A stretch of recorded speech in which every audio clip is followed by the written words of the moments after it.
So I think it's time I got away from talking about Hazbin Hotel on my channel for a little. Don't get me wrong, doing so has been lucrative, but I really don't like being a one-trick pony, and knowing my past, that phrase is a lot more ironic in hindsight.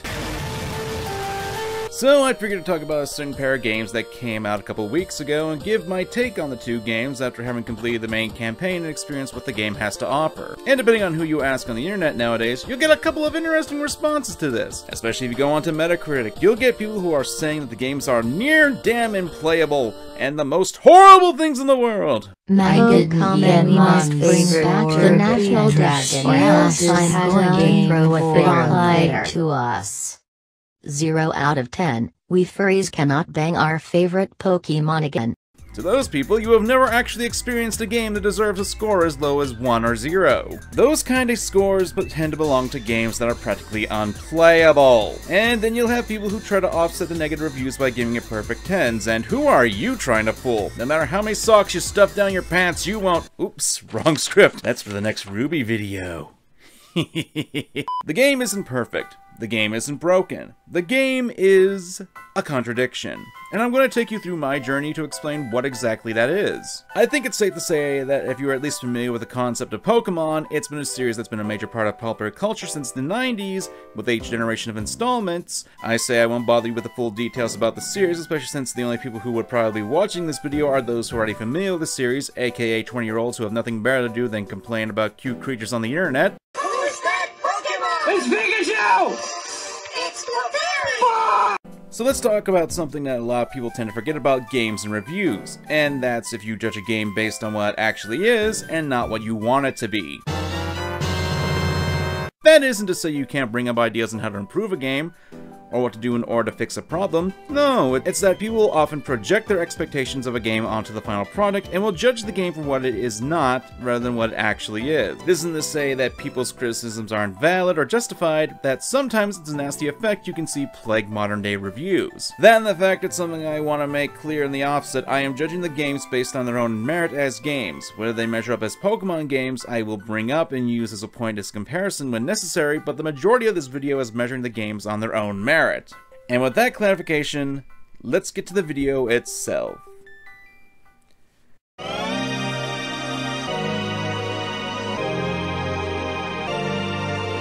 As one would expect from a long-running franchise, Pokemon's gameplay has remained a staple of the series for the better part of 2 decades. You pick a fire, water, or grass starter to help you get started onto the world of Pokemon, where you battle against other Pokemon in attempts to catch them, to add them to your roster to strengthen your team, to fight against 8 gym leaders, a few rivals, and countless random trainers. Standard fare, and depending on who you ask, that can be an issue. Let's face it, you'll get people who'll say things like this. Wow, I know I love cheesecake, but if you give me another cheesecake that's prepared the same as the first with just a few chocolate shavings on it, it'll be like, alright, I mean that's still tasty, but— and then boom! And I'm kind of full of cheesecake at this point. Well, dang, I mean this is nice, but where's the chocolate? You can't have that.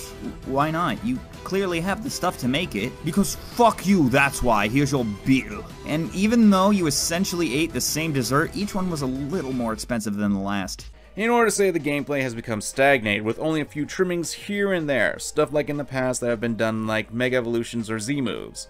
And in this version, we've got Dynamaxing, essentially the concept that was taken from Pokemon Go so you can fight against giant Pokemon in an attempt to catch them. Look, we get it, Pokemon Go, it was a hit. It lit the world on fire, but we don't need it stuffed down our throats, Game Freak. That being said, I've been lying how the actual Dynamax battles were really fun and enjoyable, and even a challenge at times, especially with the 5-star battles. Even when I had a full team of other real-life trainers, defeating the Dynamax Pokemon would be difficult due to how strong they were, how they would put up barriers, and would utilize both regular and Dynamax moves in order to fight. And that's really fun, since I can offer various kinds of challenges and offer a lot of experimentation on how to defeat these giant Pokemon. I can't really say that the majority of the battles in the main storyline of the game, however. Seriously, the most difficult battle I found myself having started with the 8th gym leader. 1, he used double battles, a style of battle that is much more difficult since you have the possibility of synergy to work with and against you, and 2, he didn't straight up use dragon types on his team, he also used rock and ground type Pokemon that gave him a sandstorm effect. The biggest problems with the games is in regard to that is for some reason Game Freak refuses to use all the assets in their game. At most you'll have the opposing trainers use potions, full restores, and other recovery items, which is good, I suppose. But the games give you so many tools to help bolster your Pokemon team. Held item being the key factor. Why can't the gym leaders and rivals utilize that feature? To make a comparison to a past game in the series, Pokemon Black and White would at least have Sharon's starter have a berry, and eventually this. By the time you got to the 6th battle, all of his Pokemon had held items. There are plenty of berries in the game that can soften the blows of super effective moves, and hey, to be fair, most of the other gym leaders in previous games didn't utilize this either, but considering it's been over 2 decades since the concept of hell items was introduced, and hell, even in the last generation, Sun and Moon and Ultra Sun and Ultra Moon were introduced to route leaders, trainers who would use different strategies and had held items most of the time.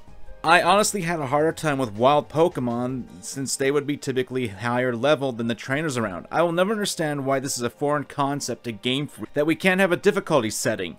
It wouldn't even be that difficult to do. Just ask at the beginning of the game, are you familiar with Pokemon? And then just let your players choose an adequate difficulty. What's wrong? Don't you want to be inside? Hell, take a page out of Persona 5's book and allow people to change the difficulty in-game, or give them the chance to change the difficulty of the story mode early on. I'm not going to say that because the game is easy that it's bad. Easy games can still be fun to go through, and this wouldn't be too much of an issue if this didn't cut into the characters as well.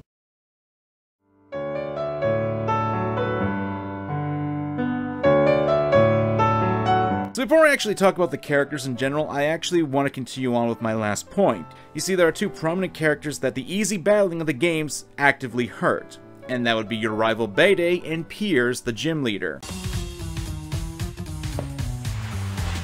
Bitch, I'm fabulous! Oh! Bede is one of your rivals in the game, and is supposedly to be the cocky, pompous one of the group.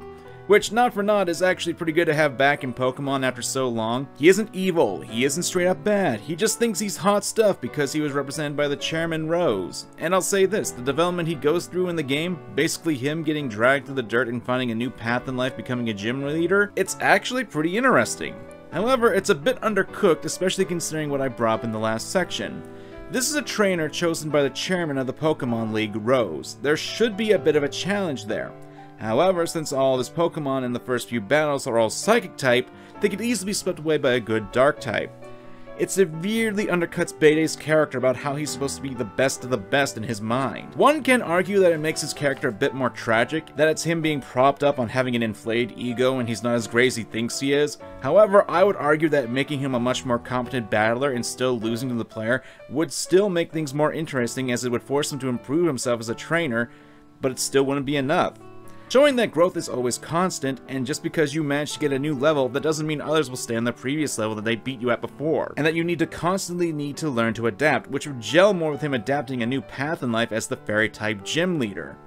And the same thing could be applied to Piers, which, for those who aren't aware, he's the only gym leader in the entire game that doesn't Dynamax, which according to him, he's not too comfortable with. Though in the fact that his town Spikemuth lacks the ability to have Dynamax battles, and you've got the outlier of a gym leader in the game, the only one who uses old traditional gym leader style of battling, and honestly, I can appreciate that.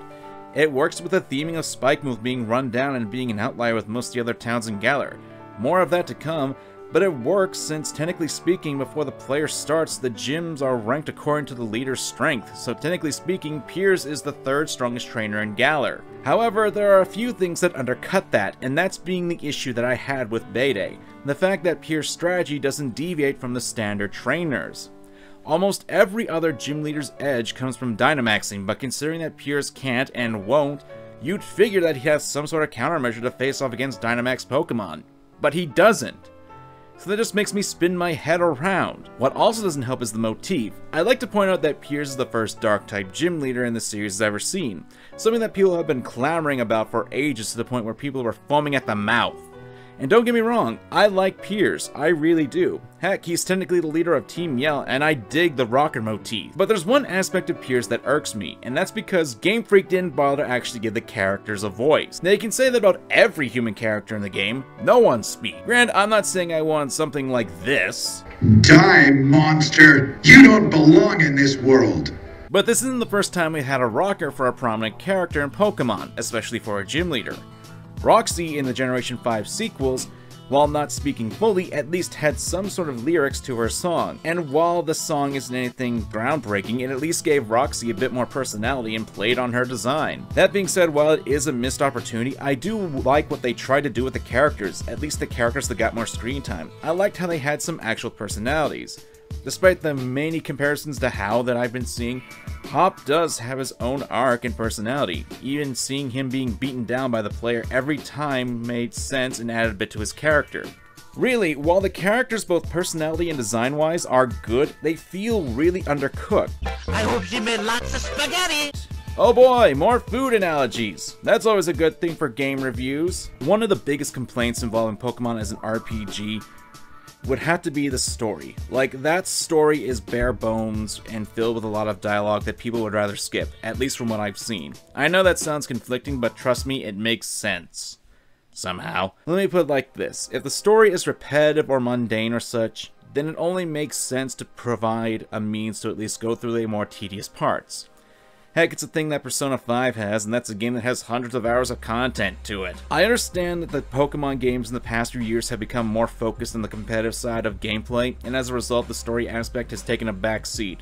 Granted, I'm one of the individuals who would argue that Pokemon isn't really known for its story, save for Generation 5, but for the Pokemon and gameplay mechanic. The story of the games isn't bad per se, but it's rather simple. In fact, I'd argue that it's a bit basic, because like I said, the games had potential to be more character-driven because there were things for their people to latch onto, but not enough to actually reel people in too deeply.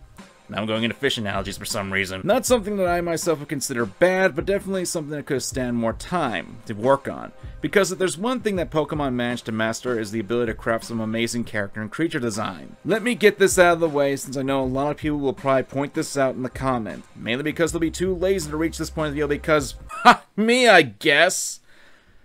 Look, Pokemon games have never been the greatest when it comes to graphics. That's not an excuse. It's a trend that's been around for ages, and Sword and Shield certainly fall into that camp. Personally, I've never been a full fan of the 3D art style for Pokemon, and I understand that people were clamoring for a 3D console mainline Pokemon game ever since Pokemon Coliseum.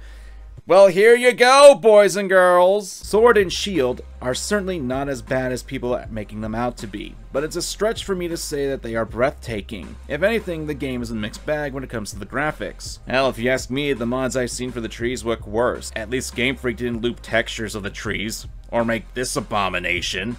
But hey, that's subjective! Duh! Honestly, there are good aspects to the graphics, especially in the backgrounds with the battles. But you know what the real kicker here is? You wanna know what my real thoughts are on the graphics? What?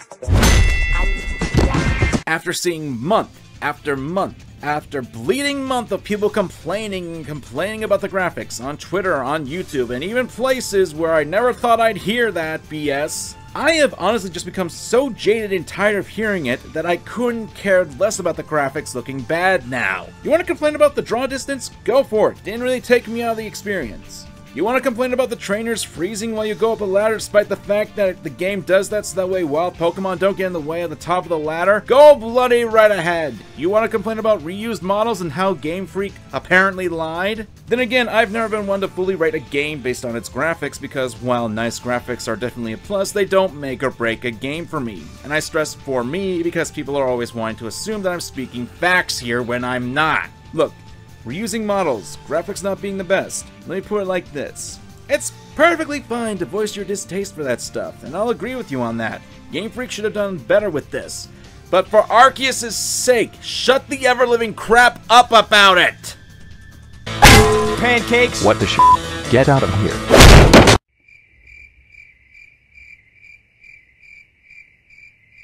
That being said, I do enjoy the design work put in the game. There was definitely a lot of effort being put into the design of the locations and the characters of new Pokemon. Every major character certainly stands out in that regard with memorable designs, each with their own flair. If you saw my Has-Been Hotel review, you know what I like about there being a synergy with characters who have a bit of an affiliation with each other. And that's something I do like about the gym leaders in the game particularly. Yes, you can obviously dislike the sports motif, and that there should have been a bit more diversity with what sports are being used for the character designs with the gym leaders, but you have to admit the designs in and of themselves are really eye-catching. Now granted, there are a few issues I have right here.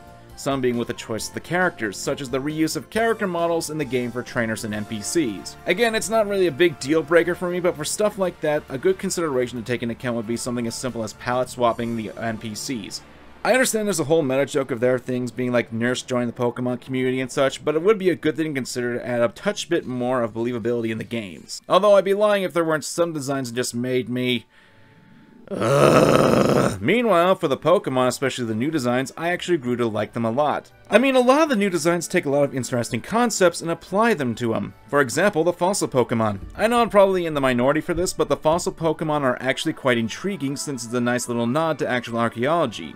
Since when fossils were first discovered, most of the time people would mix and match fossils when discovering them. Or how about the awesomeness of Obstagoon, for obvious reasons. I could go through all the Pokemon and explain what I like and don't like, but since that'd take too long, let's just say for the most part, I like the designs. But the Grimmnar line can burn for hell for all I care. One more thing I should talk about, and that's the reused animation. Yeah, look again, like graphics, it's a mixed bag. I can point out things like the double kick, and I'll point out things like Pyro Ball. It's called cherry picking, something that both sides in this debate have done numerously, and I am getting tired of it. Let's move on. One of the vast positives I've enjoyed about the games was the max raid battles. If there's one thing about the games that they took from Pokemon Go that I approve of, it'd be that. They're fun, they're enjoyable, and the rewards you get are really good. Even if you don't manage to catch the Pokemon, you're still given something so the battle isn't just a waste of time. That being said... Damn it! Oh, you son of a bitch! Ah! Yeah, there were issues. There are a lot of things I didn't talk about, things I should talk about, but in all honesty, I don't want to dive too deep into this. These kinds of videos, my actual reviews, are, while meant to be my honest thoughts and such, aren't meant to be overly analytical pieces of content. Don't get me wrong, I would love to do that, but frankly this topic has been a big headache for me for the last year. Honestly, I'm a fan of Pokemon, have been for years now, and I doubt that'll change anytime soon, but just because I'm a fan, it doesn't mean I can't recognize the issues with the games. Hell, I've made videos talking about the flaws about the games, and I've been telling people for ages that they shouldn't just buy these games, but wait for reviews like these to come out and make a good judgment call. The games are not perfect, far from it. Pokemon, while being a series that I wholeheartedly enjoy, has some pretty big flaws to it. I've always hated how Pokemon said goodbye to the 2D art style and focused on the 3D. However, and this is to all the people who have been leaving 0s and 3s and such on review sites, way to show how butthurt you people really are. You have never really seen a game that actually deserves a 0 is like. Hell, take a game like Sonic 06.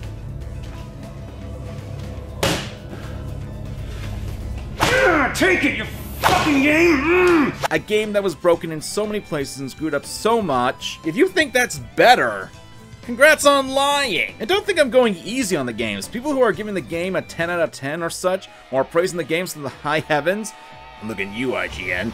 Yeah, don't bullshit me either. Pokemon Sword and Shield are average games. They aren't doing anything groundbreaking, but at the same time, it doesn't really hurt anything. I'm sure people will leave a comment after comment about the national decks. Oh yeah, just prove my point about how spamming it will make me care more about the issue. Sarcasm. Again, the games aren't perfect. Game Freak and the Pokemon Company really do need to up their game, especially in this new market that they're trying to break into. That being said, I'm a little more than willing to give a little leeway since most of the time Pokemon was regulated to handheld consoles, and it was still a big undertaking for the programmers to try their hand to going into a mainline console game. I'm not saying it excuses the issues. Hell no! But at the same time, I'm not willing to burn the company down simply for turning out a game that, while not perfect, was still fun and entertaining for what it was. I do believe that Game Freak does need to update their business practices though, and consider the fan backlash that they have received going forward. That being said, would I recommend the games? Unless you're a diehard Pokemon fan who, like me, don't think that the graphics are the be-all end-all, I would say wait for the games to be at a lower price, or wait for the inevitable sequels for the games, or the remakes of Generation 4, because come on, we all know they're coming. In any case, I'm MangaKamen, thanks for watching, and remember to examine your fandom. Ugh.